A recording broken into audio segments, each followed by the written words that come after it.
يا بني آدم قد أنزلنا عليكم لباسا يواري سوآتكم وريشا ولباس التقوى ذلك خير ذلك من آيات الله لعلهم يذكرون. يا بني آدم لا يفتننكم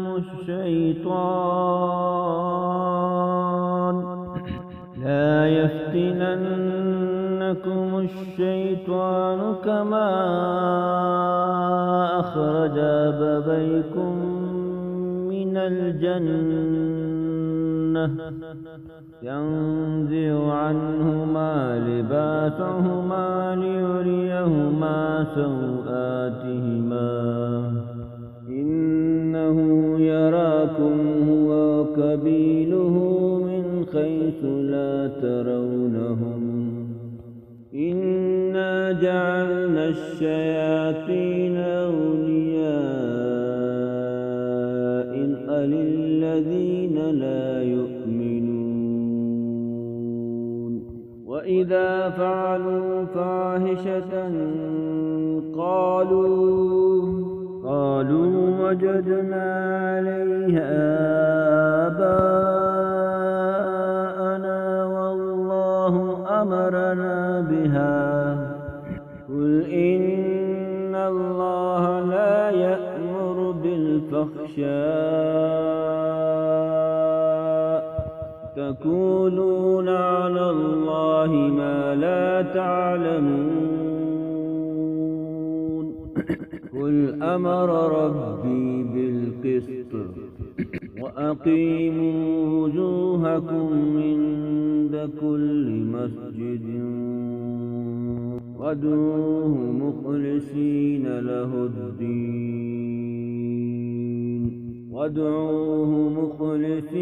له الدين كما بداكم تعودون فريقا هدى وفريقا حق عليهم الضلالة إنهم اتخذوا الشياطين أولياء من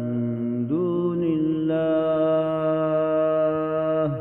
إنهم اتخذوا الشياطين أولياء من دون الله ويحسبون أنهم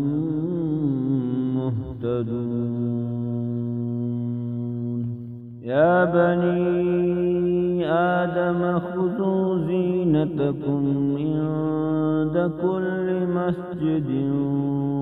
وكلوا واشربوا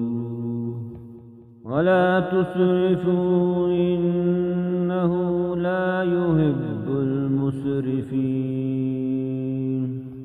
قل من حرم زينة الله التي أخرج لعباده والطيبات من الرزق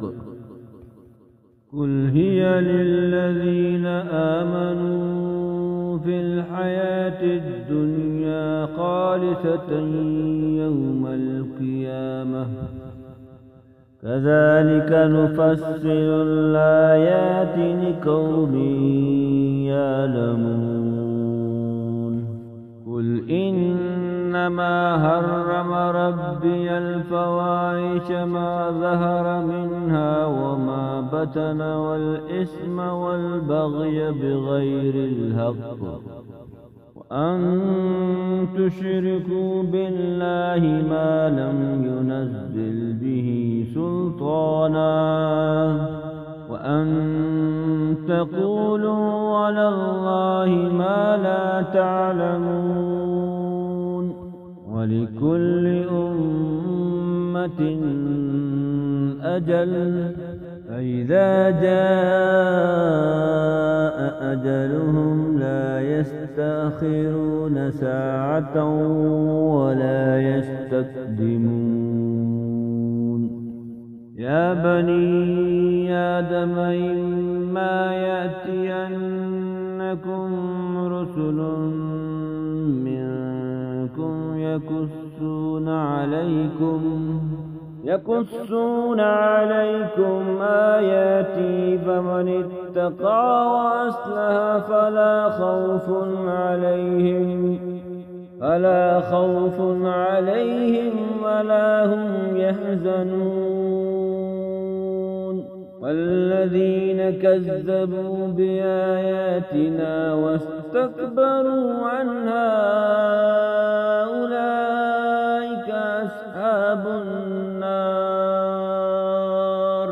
أولئك أصحاب النار هم فيها خالدون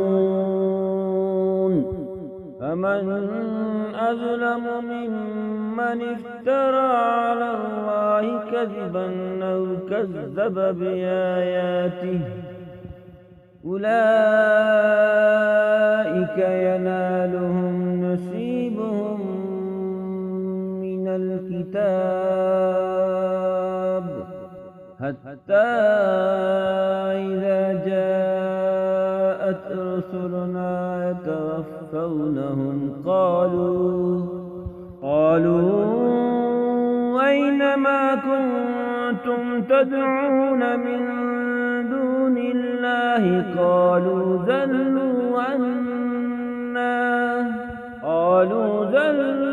عنا وشهدوا على أنفسهم كانوا كافرين قال ادخلوا في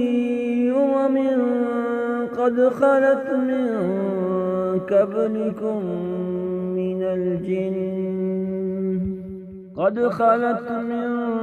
قبلكم من الجن والإنس في النار كلما دخلت أمة لعنت أختها حتى إذا اداركوا فيها جميعا قالت أخراهم لأولاهم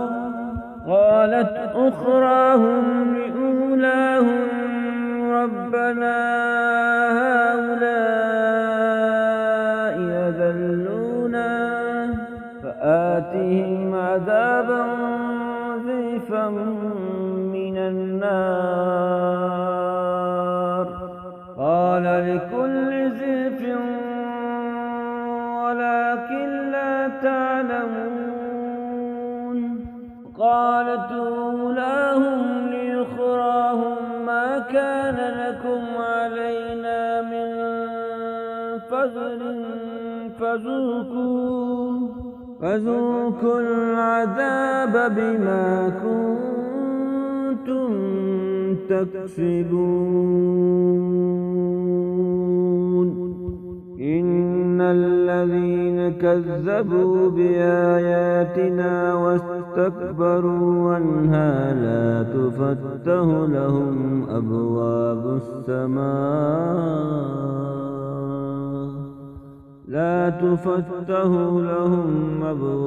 السماء ولا يدخلون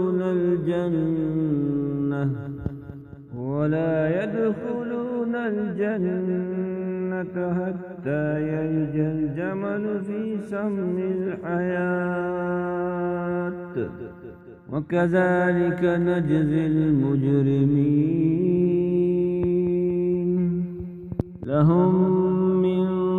جهنم مهاد ومن فوقهم غواش وكذلك نجزي الظالمين